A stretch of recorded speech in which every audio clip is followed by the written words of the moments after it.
Nous sommes au vendredi 5 avril 2013. Cela fait exactement 366 jours depuis que la RDC est agressée dans sa partie Est.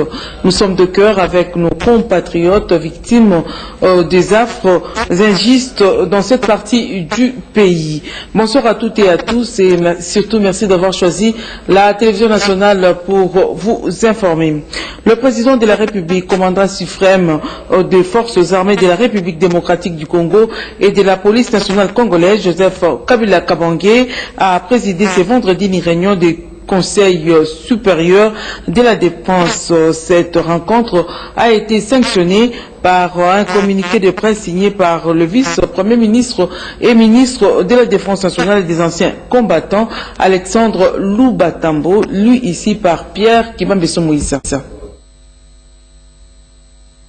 Ce vendredi 5 avril 2013, à 10h30, le président de la République, chef de l'État, commandant suprême des forces armées de la République démocratique du Congo et de la police nationale congolaise, son Excellence M. Joseph Kabila Kabange a présidé une réunion du Conseil supérieur de la défense regroupant autour de lui le Premier ministre Augustin Matata Ponyo Mapon, le vice-premier ministre, ministre de la Défense nationale et des anciens combattants, Alexandre Loubatambo, le ministre des Affaires étrangères, coopération internationale et francophonie, Raymond Chibandantunga Moulongo, le ministre de l'Intérieur, Sécurité, Décentralisation et Affaires coutumières, Richard Mouyej Manguez, le chef d'état-major général des forces armées de la République démocratique du Congo, le lieutenant général Etumba Didier, le chef d'état-major de la force terrestre, le lieutenant général Olenga François, le commissaire général de la police nationale congolaise, le commissaire divisionnaire adjoint Bisengimana Charles, le chef d'état-major de la force aérienne, le général-major Massamba Musungu, le chef d'état-major de la force navale, le contre-amiral Kiabou Kaniki Emmanuel, le chef de l'état-major particulier du président de la République, le général de brigade Mbala Célestin, et comme invité, le conseiller spécial du chef de l'État en matière de sécurité, Pierre Lumbi. À l'analyse de la situation générale du pays, il est constaté un calme relatif en dépit de l'occupation du territoire des Rutshuru dans la province du Nord Kivu et de quelques cas isolés dans certaines parties de la République. Le Conseil supérieur de la défense a pris acte du vote par le Conseil de sécurité des Nations Unies de la résolution 2098 sur RDC portant renforcement du mandat de la MONUSCO et création de la brigade d'intervention en vue d'éradiquer les forces négatives. Le Conseil a aussi salué les actions menées par les forces de sécurité dans le cadre de la neutralisation et transfèrement d'un groupe d'inciviques ayant perturbé l'ordre public à Lubumbashi au mois de mars 2013. Il félicite la population louchoise pour son comportement exemplaire face à cet activisme. Un appel a été de nouveau lancé à toute la population congolaise pour continuer à adhérer à l'effort de mobilisation lancé par le président de la République, chef de l'État, en vue de renforcer la cohésion nationale et soutenir le recrutement dans les forces armées. C'est de solidariser de toute velléité communautariste, séparatiste, sécessionniste et contribuer à l'unité et au développement du Grand Congo. Enfin, son Excellence, Monsieur le Président de la République, commandant suprême des forces armées de la République démocratique du Congo et de la police nationale congolaise, a rappelé au gouvernement de continuer et surtout d'amplifier les efforts déjà amorcés en vue de soutenir la réforme en cours des forces armées de la République démocratique du Congo, de la police nationale congolaise et des services de sécurité par la formation, l'équipement, le fonctionnement et l'amélioration du social. Fait à Kinshasa le 5 avril 2013 pour le Conseil supérieur de la défense, Alexandre Loubatambo, vice-premier ministre, ministre de la Défense nationale et des anciens combattants. C'est aujourd'hui que le ministre de l'Emploi, du Travail et de la Prévoyance sociale, Modeste Bahati Lukwebo, a présenté au Sénat l'économie générale de deux projets de loi. Le premier portant sur le Code de sécurité sociale et le second sur la loi déterminant les principes fondamentaux. Berthe Mukonkole Kamemba, Bertin Kofoïsa Osso et John Kayumba. Le projet de loi sur les codes de sécurité a pour objectif de renforcer le système de protection sociale et de combler des lacunes du régime général. Les textes sur les mutualités datent de 1958. Le décret le régissant est devenu obsolète, d'où la nécessité de l'harmoniser. Le ministre de l'Emploi, du Travail et de la Prévoyance sociale, Modeste Bahati Lukwebo, a défendu ces deux textes devant l'Assemblée plénière du Sénat ce vendredi 5 avril 2013. Pour ce qui est du Code de sécurité sociale, le projet entend mettre fin à la diversité de textes en vigueur avec comme avantage de fondre à un seul le texte relatif au régime général. Le ministre explique quelques innovations. L'Institut national de sécurité va s'appeler maintenant Caisse nationale de sécurité sociale. Le conseil d'administration va être composé de manière tripartite, à raison de 3 délégués du gouvernement, 3 délégués des employeurs et 3 délégués des travailleurs, ce qui garantit une transparence et une bonne gestion. Lors du débat général, le ministre Modeste Bahati a répondu sur le banc avec beaucoup de maîtrise. Bien avant, l'Assemblée plénière a validé le mandat de suppléant des 3 sénateurs décédés ou élus députés nationaux. Au nom de l'Assemblée plénière et du bureau, je présente aux nouveaux sénateurs mes sincères félicitations et leur souhaite un fructueux mandat. Ainsi, M. Kongolo Kabila Joseph, Salomon Darabou Aimé et Sebakunzi Ngabo Désiré sont proclamés sénateurs. L'Assemblée nationale a consacré un débat général sur les compléments des projets de loi qui cadrent avec le programme du gouvernement. Jean-Pierre Arika Sangalambengu, Sido Kijamboko, Elisée Maouete et Kazo Kazati. Comme les 3 déjà promulgués sur un ensemble de 12, le reste de 9 projets de loi de ratification des ordonnances lois prises en exécution du projet de loi du 23 janvier 2013 portant habilitation du gouvernement sont des leviers que le gouvernement voudrait manœuvrer devant l'impératif d'élargir l'assiette financière de l'État à travers la mobilisation de recettes en matière fiscale, non fiscale et douanière. C'est en vue de réaliser au mieux son programme économique et d'honorer ses engagements extérieurs. Le décryptage des contenus texte par texte effectué par le ministre délégué aux Finances, Patrick Itebi, a suscité un débat général dont les accents renvoient sur plusieurs aspects à des observations formulées lors de l'adoption de l'habilitation du gouvernement, à savoir par exemple la lutte contre la fraude et la corruption, la perception des taxes, impôts et autres redevances face à la transformation de la vie sociale. Dans 4 jours, la commission économique, financière et de contrôle budgétaire rendra compte des résultats de ces délibérations au terme de l'analyse approfondie de ces 9 projets de loi. Tapogno a présidé la 2e réunion du comité des pilotages de la réforme de l'administration publique. Quelques méthodologies ont été adoptées pour résoudre les problèmes des traitements des bases de primes accordées aux agents. Gisèle Ngalolampoyi et Henri Amouri. La 2e réunion du comité des pilotages de la réforme de l'administration publique était une rencontre extraordinaire convoquée par le Premier ministre Matata Ponyo après avoir constaté une certaine disparité dans le traitement de base des primes accordées aux agents de l'État. Des méthodologies ont été adoptées pour résoudre ces problèmes car les primes ne doivent pas dépasser les 2/3 des salaires de base. La réforme a pour mission de pouvoir maîtriser les effectifs, mais aussi maîtriser les masses salariales. Et nous avons discuté sur ce point. Nous avons adopté les méthodologies pour résoudre ces problèmes de disparité, pour revenir à la normalité, c'est-à-dire que le traitement de base soit exactement l'élément fondamental de salaire total de l'agent, et non ce qui est le cas aujourd'hui, où parfois la somme des primes viole même le prescrit du statut qui stipule que les primes ne peuvent pas dépasser les 2/3 du salaire de base. Et notre élément important, c'est que si nous voulons renvoyer les gens à la retraite, il ne faudrait pas qu'on les renvoie sur base de salaires de base aussi décents qui sont attribués aux agents aujourd'hui, mais aussi il y a la question de la caisse de la retraite qui ne pourra pas avoir comme sous-bassement ces salaires de base aussi décents.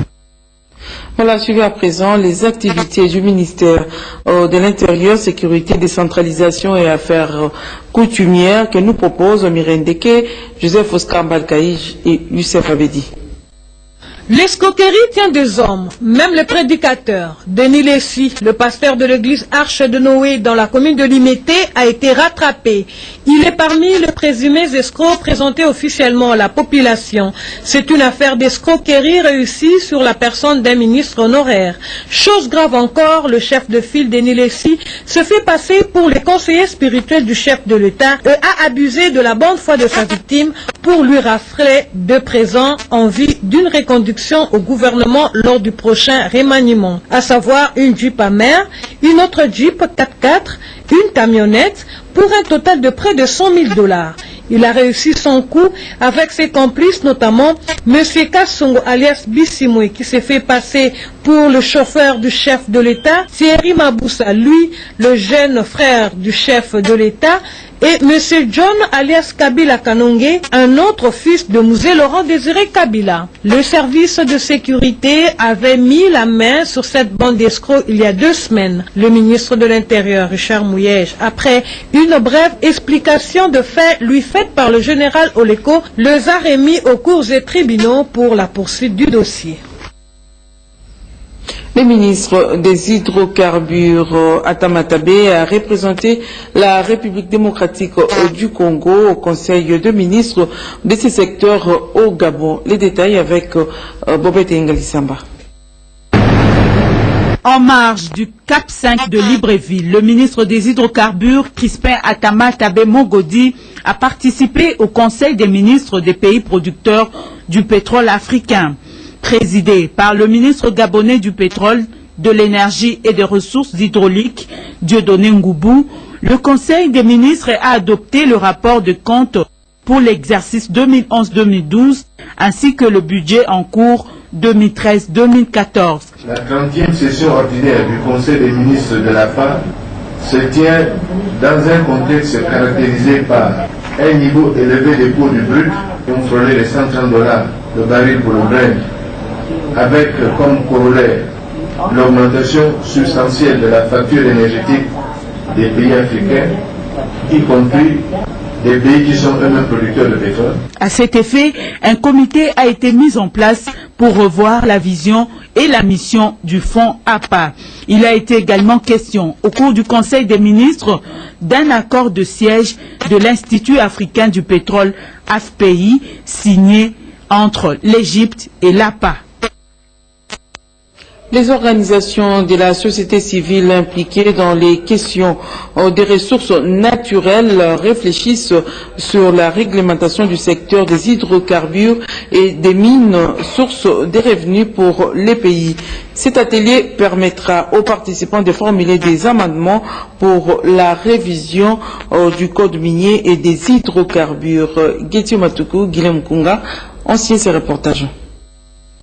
Les organisations de la société civile impliquées dans les questions des ressources naturelles réunies en atelier ont décidé d'amender la loi minière afin d'améliorer le climat des affaires dans le secteur minier et des hydrocarbures.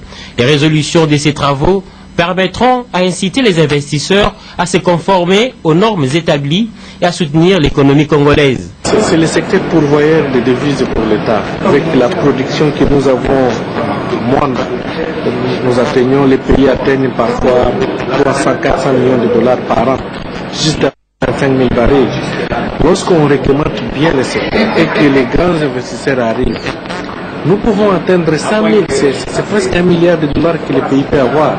Ça peut même dépasser ce que le secteur minier donne. Les mêmes organisations de la société civile se retrouveront en atelier du 8 au 9 mai pour analyser la proposition du Code des hydrocarbures en discussion au Parlement, ce afin de formuler des recommandations qui s'imposent. L'émission Kin Makambo diffusée par la chaîne de télévision Molière TV est suspendue pour 30 jours. Ainsi en a décidé le Conseil supérieur de l'audiovisuel et de la communication, CESAC. Chantal Kanimbo, qui est le rapporteur de cette institution, nous donne des précisions sur cette décision. Suivez.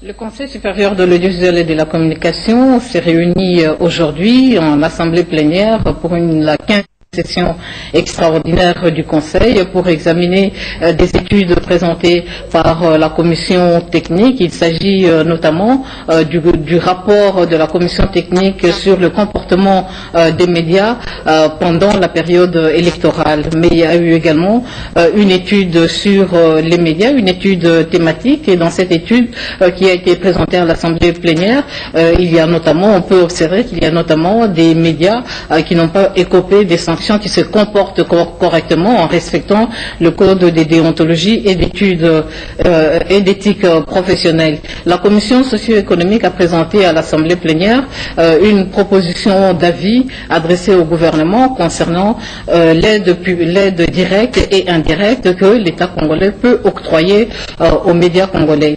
L'Assemblée plénière a examiné donc tous ces points et que ces avis seront notamment concernant l'aide directe et indirecte sera soumis au gouvernement congolais.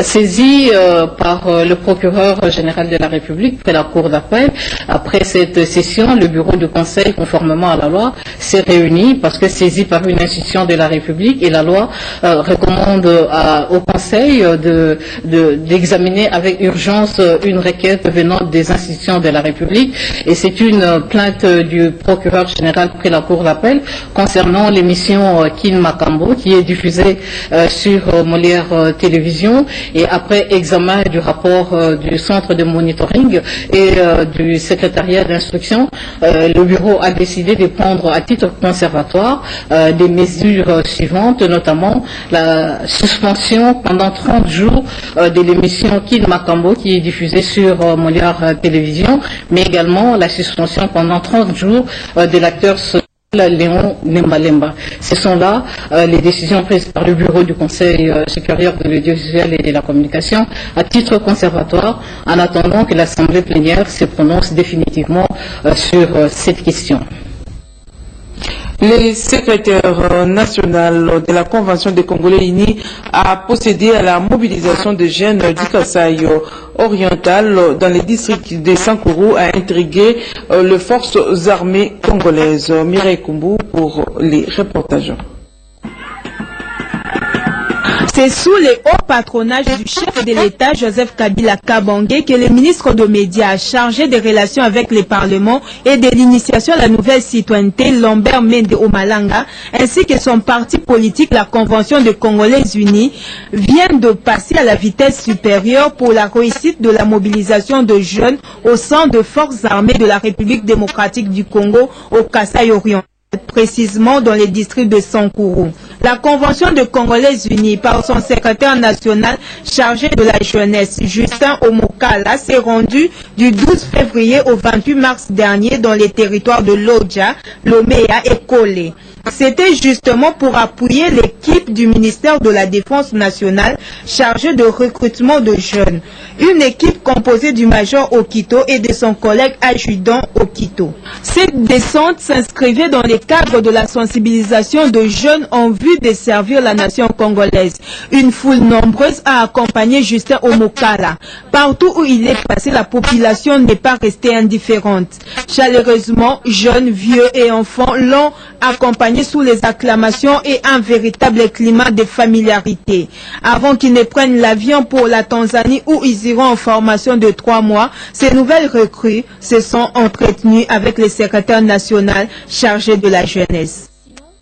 Le ministre de l'Environnement, Conservation de la Nature et Tourisme, Bavon Samputu Elima, s'est entretenu avec la délégation des investisseurs allemands.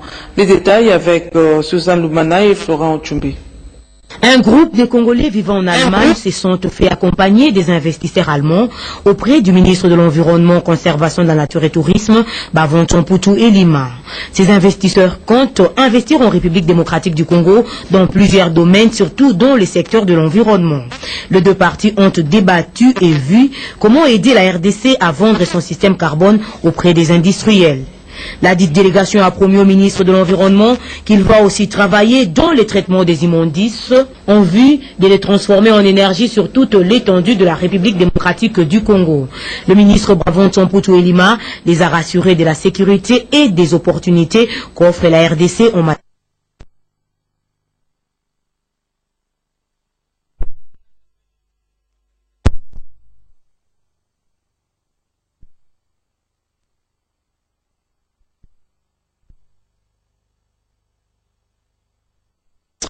Et nous espérons dans un bref délai d'accomplir cela, de le mettre en acte, parce que échanger c'est mieux, mais le mettre en acte, c'est pourquoi nous sommes branchés aussi avec le réseau ministériel qui vont nous aider à concrétiser la vision du ministère de l'Environnement. Et puis soutenance thèse du chef des travaux en biologie de l'Université pédagogique nationale, Jean-Claude Kamb Tchijik. Les explications, c'est avec Odilon Kaïma. Kinshasa regorge d'un nombre important de cours d'eau, dont la rivière Lukunga. Un constat malheureux se dégage quant à leur manque d'entretien. Cette question a inspiré le chef des travaux Jean-Claude Kamb Tchijik dans l'élaboration de son mémoire pour l'obtention du diplôme d'études approfondies DEA à l'Université pédagogique nationale UP. D'où le sujet, la structure et la dynamique de peuplement macro-invertébré sur la rivière Lukunga à Kinshasa. Par cette étude, le chercheur Jean-Claude Kamb Tchijik a établi une corrélation entre la préservation de l'écosystème et la perpétuation des animaux aquatiques menacés par la pollution des eaux. La portée essentielle de notre travail a été la contribution à la connaissance des macro-invertébrés benthiques de la rivière Lukunga. Et par rapport à cela, nous avons pu identifier aussi certaines sources de pollution de cette rivière. Après le jeu des questions-réponses, les membres du jury qui s'étaient retirés ont fait de chef des travaux Jean-Claude Kamb Tchijik, diplômé d'études approfondies. Monsieur Jean-Claude Kamb Tchijik a réussi l'ensemble des épreuves avec la mention grande distinction. Ouverture atelier du Fonds du développement local sur les programmes d'appui à la conservation des écosystèmes du bassin du Congo. Malumbela. Ces travaux de l'atelier du lancement des développements local se déroulent en la salle de conférence de l'hôtel Faden House à Gombe. Plusieurs délégués participent à ces forums dont la finalité est la mise en œuvre bientôt d'un programme axé sur 6 paysages pilotes sur une superficie totale de 396 000 km². Cet espace représente 53% des forêts du bassin du Congo réparties entre le Cameroun, le Congo, la RDC, le Rwanda et la Guinée équatoriale. Les participants à cet atelier vont devoir s'appesantir sur 4 composantes de ces projets interrégionaux dont les volets écologique, social et économique. Il s'agit là de renforcer les capacités des institutions du traité COMIFAC, d'analyser la gestion durable de la biodiversité face au changement climatique et enfin de s'impliquer à la promotion durable des populations habitant ces terres protégées.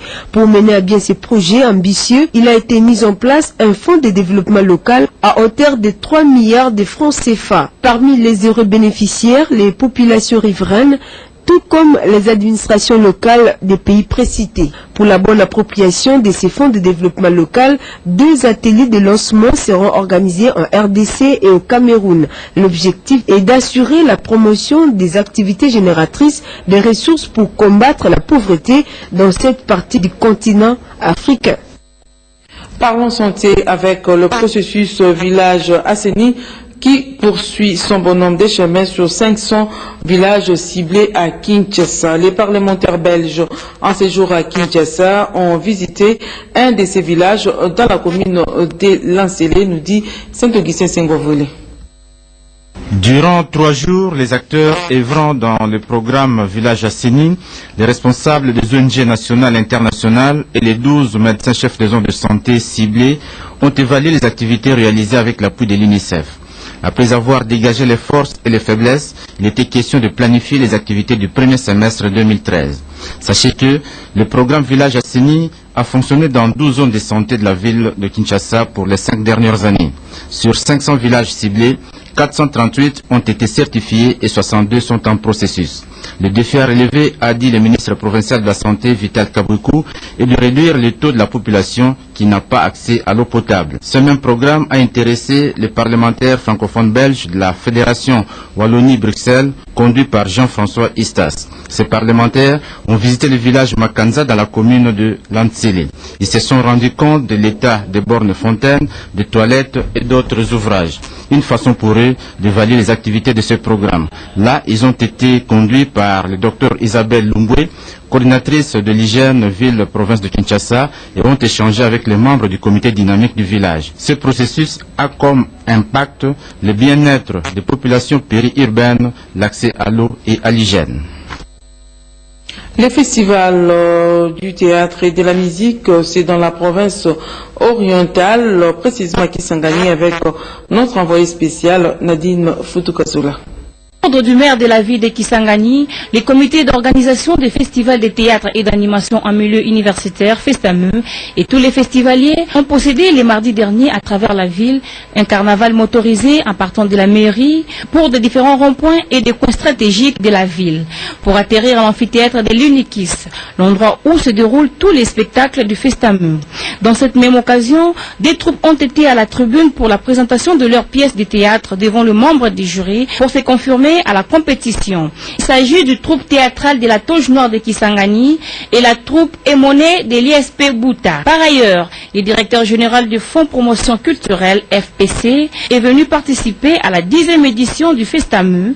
À la même occasion, il a accordé une audience au directeur des théâtres de poche de Bruxelles. Je suis venu à Kisangani pour participer au festival FESTAME et à Bounia pour préparer l'implantation de l'antenne FPC, rendre compte des événements de ce festival. Je crois que ça marche très bien. J'ai laissé notre directeur de promotion culturelle suivre le développement de ce festival. Je viens voir comment ça se déroule. Retour dans la capitale pour dire que le centre Béthanie dans la commune de la Combe a servi de cadre pour la formation des 40 membres sur le renforcement des capacités des systèmes de collecte et gestion des données statistiques. Redépendant. Former des acteurs pour la collecte des données statistiques, c'est ce qui a constitué la matière principale de l'atelier organisé par l'UNESCO pour les comptes du ministère de l'Enseignement supérieur, universitaire et recherche scientifique. Environ 40 membres ont bénéficié de cette formation qui est une première du genre. À l'issue de ces renforcements des capacités dans la production des données statistiques, l'amélioration du système de pilotage efficace, la planification, le suivi et l'évaluation, ces programmes de l'UNESCO entendent éradiquer les difficultés souvent rencontrées dans ces domaines du secteur de l'éducation dues essentiellement à la collecte des données statistiques fiables au niveau de l'enseignement supérieur, universitaire et recherche scientifique. Ce pour laisser place à l'élaboration du plan d'opérationnalisation et la mise en œuvre des actions identifiées. Le chargé de programme CAP-EFA, Jean-Louis Kazali, donne ici quelques éclaircissements. Sans statistiques, il n'est pas possible de prendre des décisions fiables, tant au niveau stratégique qu'au niveau tactique. Et même des décisions opérationnelles dépendent toujours des informations. Et ces informations statistiques sont importantes à tous les niveaux. L'Égypte qui prend de grandes décisions d'orientation. Les investisseurs espagnols et français se bousculent au portillon de la zone économique spéciale pour l'industrialisation de la République démocratique du Congo. C'est le fruit de la mission effectuée récemment par le ministre de l'Industrie, Rémi Moussoungaï, Bampalé, à Madrid et à Paris. Ludor Balekelaï et Jean-Marie Kadiatamouina Minaï. Cette visite a permis au ministre de l'Industrie, Petite et Moyenne Entreprise, Rémi Moussoungaï Bampalé, de constater la présence de quelques conteneurs destinés à la cimenterie de la province orientale, Sipor en sigle, en provenance de Matadi non encore acheminés à Kisangani faute de transport. Il a pour cela exigé un bateau pour l'embarquement et l'évacuation en procédure d'urgence de ces matériels au site de Kisangani pour les débuts imminents de travaux de la construction de la cimenterie de la province orientale, projet personnel du chef de l'État, Joseph Kabila Kabange. Rémi Moussoungaï a annoncé la mise sur pied d'une commission ad hoc chargée d'identifier et de regrouper toute la cargaison destinée au montage de cette usine. Mais je suis en train de chercher un dernier bateau pour expédier la cargaison qui existe ici. Et puis les études qui étaient très mal faites ont été reprises par la société Jaguar. J'attends à brève échéance un rapport final pour le début des travaux. Le Sénégal a célébré hier la 53e fête de son indépendance. Témoin de l'événement, Gabriel Boyemba et Thomas Vassilou. En 53 d'existence, le Sénégal, pays de l'Afrique de l'Est, avec une superficie de 176 712 km² et une population de plus de 7 millions d'habitants, est à son 4e président à la personne de Macky Sall. Cette 53e édition de l'anniversaire de l'indépendance du Sénégal a eu pour thème « Contribution des forces de défense et de sécurité à la redynamisation de l'esprit civique ». Redynamiser l'esprit civique pour l'émergence d'une nouvelle citoyenneté. Et les forces de défense et de sécurité ont, au dire de Madame le consul honoraire du Sénégal à Kinshasa, un rôle important à jouer dans l'éclosion des nouveaux types de Sénégalais parce que gardiennes des valeurs de discipline, de patriotisme et de dévouement. Et alors confiant une si noble mission d'éducation et de sensibilisation auprès de leurs concitoyens, les plus jeunes en particulier, le président Macky Sall entend par là leur rendre hommage à leur sens républicain. Tous les Sénégalais, aussi bien les expatriés, doivent s'investir dans le culte de l'esprit civique, empreint de patriotisme, de respect, de bien public et de dévouement à la collectivité pour renforcer davantage leur commun vouloir de vie commune. Présent à ce jour anniversaire au Salon Congo, le représentant spécial du secrétaire général de l'ONU, le premier vice-président du Sénat, la vice-ministre de l'EPSP et quelques députés et membres du corps diplomatique. En s'adressant aux Sénégalais habitant la RDC, le consul honoraire du Sénégal à Kinshasa, Madame Reine Anna Soutimo, les a invités à persévérer en tout lieu, en tout temps, la fierté d'appartenir à un pays respectable et respecté dans le concert des nations. Voilà, ainsi s'achève cette édition de Christine Lenzo, réalisée par Gilles Chilumba sous la direction de Guillaume Koukou Mamengipanji. Demain 7h, Erebis Kitutu sera des vôtres pour Info Matin. Merci infiniment de nous avoir suivis. Merci à Alain Ngadia, Patrick Mbamou, Redem Poi et Harry Alimassi. Excellente suite des programmes à tous sur la radio-télévision nationale congolaise. Au revoir.